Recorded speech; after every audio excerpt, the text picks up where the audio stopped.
Hello, ladies, and an ungodly amount of gentlemen who have likely not showered in an unsanitary amount of time, and welcome back to episode 3 of our hardcore one chunk at a time series. And today, the best way that I can explain this is Bob Ross, and rest in peace. He said there are no such things as mistakes, just happy accidents. And I've made a couple of them because there are just some things in this world, in the world of RuneScape, that nobody knows exists, and the content just is used for absolutely nothing, and nobody would know if they did this series. And one piece of content is the onion in the top of the general store in Lumbridge. Now you're saying, what does that have to do possibly with anything, CJ? Well, apparently, and I guarantee none of you have ever done this, unless you're a one chunk at a time type of guy, you have never done this in your life. Apparently, you can add onion to a bowl, and then you can cook it, but you need 42 cooking to do it. You've never done that. I've never done that, but I need to do it. So we are going to tackle two different things that I missed in the very beginning game here, and then we're going to spend the second half of the video going through some theory crafting, talking to you about what my method has been so far for this ridiculously long grind. Unfortunately, we will not be unlocking a new chunk today, but we will be exploring my progress so far, how I'm going to be moving forward from here. I guess let's just get started. When I had first completed my very first chunk, obviously being this square in Lumbridge, the onion was available in the general store, and I had no idea about it. Neither did you. Nobody knew that it existed. So my first chunk after completing that was this area down here, the swamp area. So that is the only chunk that I'm going to be using to complete this. Now you'd think, you have, 5 other chunks open. Obviously, I don't have a training method in my first chunk, but once I unlocked this, I had a multitude of training resources down here, whether it's killing rats for their raw meat or fishing. I had a very good training method down here. My best training method would be in this chunk. Buying raw chickens from Ali Morrisane would be my best way to train, but I'm obviously not going to cheat because I didn't have that chunk when I needed to complete this challenge. So if anything pops up like this, and I'm going to be setting this precedent here and early, if anything pops up like this, I am going to only be using the chunks that I had access to when that challenge needed to be completed that I somehow missed and or needed to do. So really, first things first, we're just going to get started on fishing and cooking. I mean, I've got to get up to 42 cooking. It shouldn't take too long. I don't know the exact amount. I think it's very, very, very close to 1K shrimp that I'll need to officially hit that number. Hold the applause. I know. Pretty impressive. But there's 30 cooking. Wait. That's not... Huh? Guarantee you didn't expect me to get 30 fishing before 30 cooking, but I don't know why you'd think otherwise. I don't know. I can now fly fish. I just don't know when the closest place I'll be able to get a fly fishing rod is. Perhaps Port Sarum, right there at the fishing place. That might be my best place, and it's probably going to be one of my best ways to get food and train fishing for a very, very, very, very, very long time. So it's at least a nice level to get. And a wee little 30 cooking as well. That's very nice. I think I am 4 levels off of no more burning. The burn rate is pretty low, and I'm getting about 10k per hour. So this grind shouldn't take me too much longer. Maybe 3 hours at most. At most 3 hours. Hey, honestly did not think I was going to get that before I got the 42 cooking, but there is 40 fishing, a nice little milestone to hit as well. I think I will be finishing up 42 cooking in an inventory or two. This has taken a little bit longer than I was expecting, but I guess sometimes you gotta grind. And that's it. That's the end of the statement. Sometimes you gotta grind. I know you're expecting more, a profound and very invigorating comment, but that's it because my brain decided to stop working. This grind did end up setting us back about 4 or maybe 5 hours in total. We have finally completed it. There is 42 cooking. Now members can now cook fried onions. Wow. Literally something that I guarantee nobody has ever done in the game, at least, consistently before, but that is nice. Also, I'm keeping anchovies because I need to make anchovy pizzas at some point. They'll be my best food. I didn't bank all of them. I banked maybe 100 anchovies. So, but yeah, let's go cook those onions and move on to our next goal that we missed. I swear, if I burn all 3 of these, I will drop all of the tin and copper that I have in my bank right now. Not even joking. Not even joking. Don't burn them. Don't do it. Burnt 1. Got it. Whew. That was close. Okay, let's eat some fried onions then. Alright, on to the next goal. Secondly, the other task that we do need to do before we technically unlocked this chunk was a brand new quest. Well, brand new I mean by 2016 or so. I think it originally came out in 2016 as a special event, and then they brought it back as a full-time quest. But Misthalin Mystery, you'd think spending a week to 10 days here mining, I would have looked over and saw them and realized that I need to do it at some point, but I didn't. So I'm going to help Abigail here. I don't think the quest takes too long. I think it's pretty much one of the most basic quests that you can possibly do. So it is the only quest that we can do at the moment, so let's get started. Guess I'm just going to take this random boat that she has here off to some Neverland. Totally not the Draenor Manor, that is. Wait. What is this? Why is there a Bandos God Sword on a table in a quest? Why? Listen, Jagex, I'm sure it's not possible to get. But if you give me that Bandos God Sword, I will train up to 70 attack in Lumbridge off goblins. I swear. I'll do it. I don't care. I'll take it. But I know I won't be able to get it, which is unfortunate. Big sad. I'm assuming this will be some Scooby-Doo type level thing where I find out who the killer is. For you meddling kids? Wait. Oh my gosh, it was Abigail?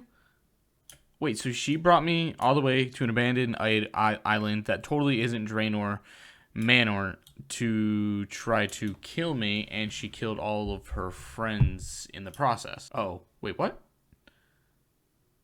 There is another. Is it the other guy that was there? Oh my gosh, it was Huey. Uh-oh, now they're fighting. And she just murdered her boyfriend. Okay, what have I witnessed? What, Jagex, what is this quest? Oh, that's where the Bandos God Sword comes in. Well, interesting. What an interesting quest. Well, there we go. There is the completion of Misthalin Mystery, our very first one of 240-something quests done on the account. 600 crafting XP. Wow, that would have been nice. When, I had to shear 2,000 sheep, that would have cut down on about, 6 hours. Maybe not 6 hours, but a very long time. So here's the part of the... Well, just knocked over my water bottle, but here's the part of the episode where we kind of don't go over any more new content. Rather, we talk about what I've been doing for the past, month. Because I've been lying to you. Kind of. Not really, though. In the very beginning of this grind, I thought that copper and tin would be my best method and quickest method to getting 70 smithing. And I was correct for the most part because I had the promise of an anvil coming to the chunk, which is something that we haven't ever had before here. It was thought that this would be the best way for me to go about this grind.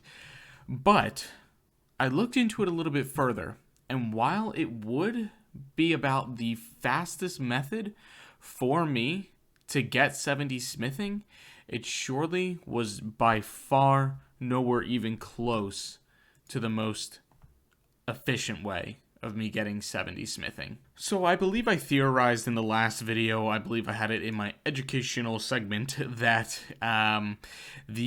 just the mining here alone was going to take me close to about 300 hours. And that was correct. So for the first week, I did 10k copper, 10k tin, which did take me about 80 or so hours to do, so I probably had close to about 200 hours left on this grind. And one night, I decided to stream, and I have been in a one chunk Discord lately, because apparently there's a community, and there's only one other man, to my knowledge, that has ever done this grind along with me, so good job, sir, from the One Chunk Discord. But I believe it was Dark Raider, shout out to you, Dark Raider, he said that when he did this grind, he actually did silver instead. So I thought to myself, silver, it's an interesting idea. Because silver, I do have access to silver in the Alcarid mine, about 5 rocks over there. And I thought, why would he do silver rather than copper and tin? Well, there's a very good answer for that. While the copper and tin is faster, and it's a guaranteed output per rock that I mine. I mine 1 rock, it takes me 5 hits, I get the rock, I move on, it's a fast respawn, etc., and I can very easily calculate how long the entire process will take me. The output that I get from the copper and tin is nowhere near the output that I would get from the silver, and I'll explain that a little bit further. So with my copper and tin, I would obviously be making bronze bars, and with those bronze bars, I was going to make stuff that I could use to train fletching with. Now, fletching is a skill that is going to be pretty difficult for me to train, but I do have pretty good access to training methods when I need them. For example, there will always be willow trees here for me to chop down, get decent XP per hour, even though I won't be able to string them or anything along those lines. It's very guaranteed XP per hour that I can calculate and depend on without a long, tedious grind. But with silver, it's a little bit different because, first of all, silver gives 13.75 XP per bar that you turn it into, which is it's pretty decent. It's about double what bronze does for me. Also, quick side note, I have about 400 more tin in the bank that I do copper, so I need to catch up on this at some point, so that's why I'm doing it right now. But alongside that silver, I will be banking something beyond valuable to me as a one-chunker and as an Iron Man in general. And that is a buttload, and I mean buttload, of crafting XP. See, when I stopped mining copper and tin to go do silver, I have right now 10.3k tin, and I'm going to catch that up to the copper as well. So I'll have about 10.3k of each in the bank, plus about 500 bars that I have left over from my initial grind in this. So close to 11k bars in total, which would bring me to, I think it's pretty close to about 55 to 58 smithing, which would still mean that I need somewhere between 40 and 38k silver before I'd have 70 smithing. So I did test this out for a little bit and found it to be pretty efficient. Depending on my method, I can either get, if I do 2 inventories where I smelt them and bank one using the home teleport, I get about 150 something silver per hour. If I just bank all 3, which is faster, obviously saving myself about 3 minutes per trip, I can get closer to 200 silver per hour. So it's a difference of 40 per hour, depending on if I want to smelt or not.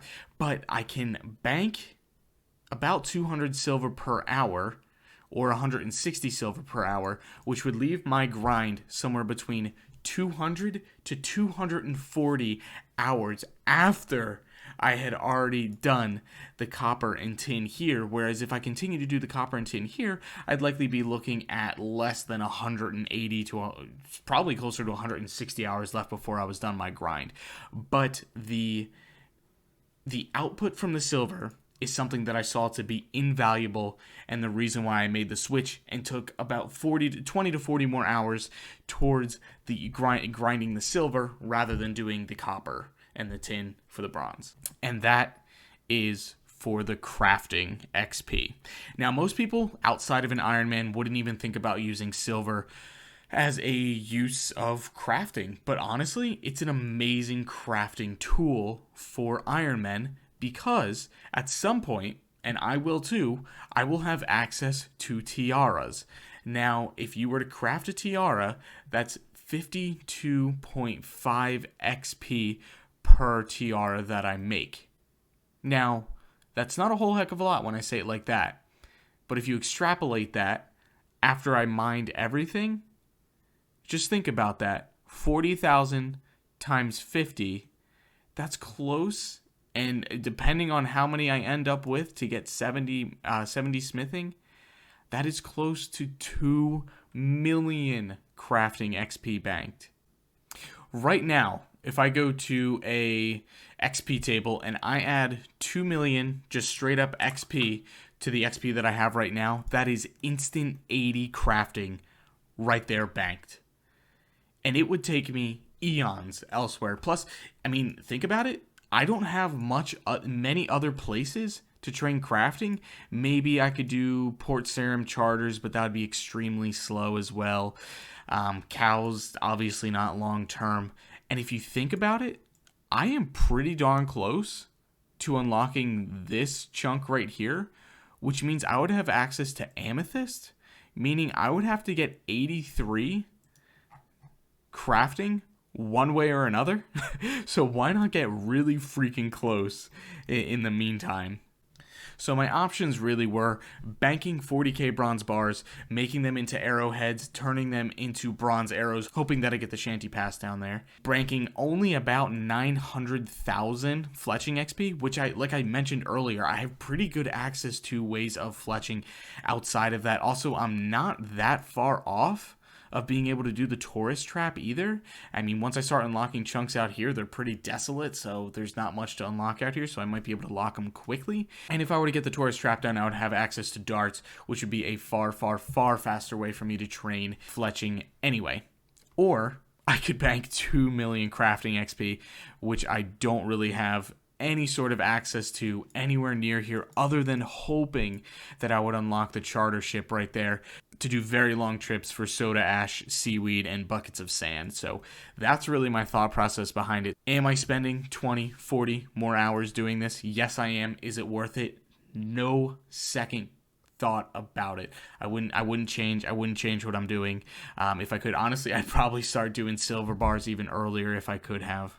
I debated showing you all my progress to this point because it would be like going back in time when you do have episode 4 come out, because that's the real, progress episode. Also, I am using these worlds now to bank because none of you jerks told me to use a PvP world, and I kept walking upstairs for the first 100 hours of this account. Do you know how much time I would have saved? Just personal time I would have saved if I knew about the world hop.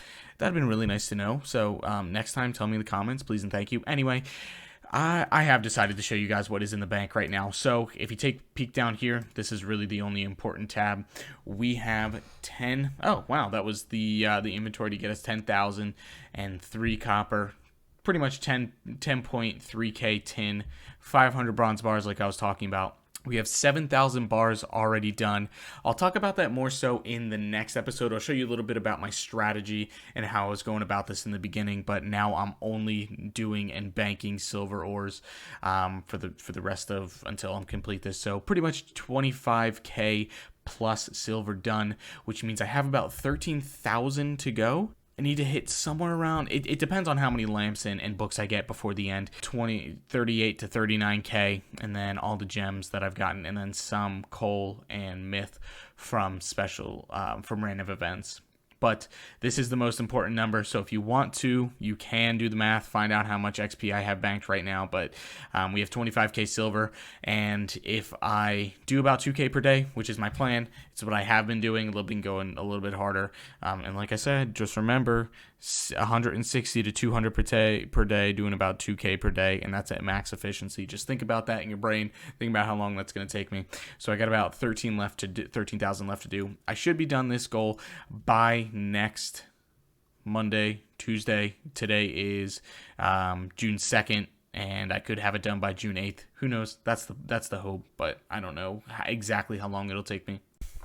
In closing, I don't really want to say this was a filler episode, but I mean, if you have, two eyeballs and a brain, you can pretty much tell that this kind of was a filler episode, largely because this content is going to take me about 5 weeks in total to complete, and I don't want you guys to go that stinking long without having content. So I'm putting this out. Hopefully you guys did enjoy it. My goal for the next real episode would be June 13th or June 14th, depending on how long this takes me, plus the smithing afterwards, plus if the anvil's even put in to the furnace at that point. That's what we need to hope for, because if the furnace is not put in by the second Thursday in June, we are in a little bit of trouble, and I'll have to figure that out then, because I will be losing out on about 120k XP, which is about 10k silver, which is about 5 additional days. So I'm really hoping that they put the anvil in either this Thursday or next Thursday. Not totally sure how that's going to go, but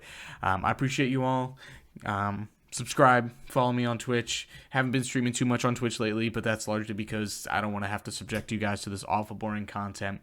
I appreciate you all, and hope you guys are all staying safe out there. I know things are going a little bit crazy right now, and just stay safe. Stand up for what you believe in, especially if people are hurting. Stand up for those people. Some people don't have a voice, and you do. So stand up for people who need it. Thanks, guys.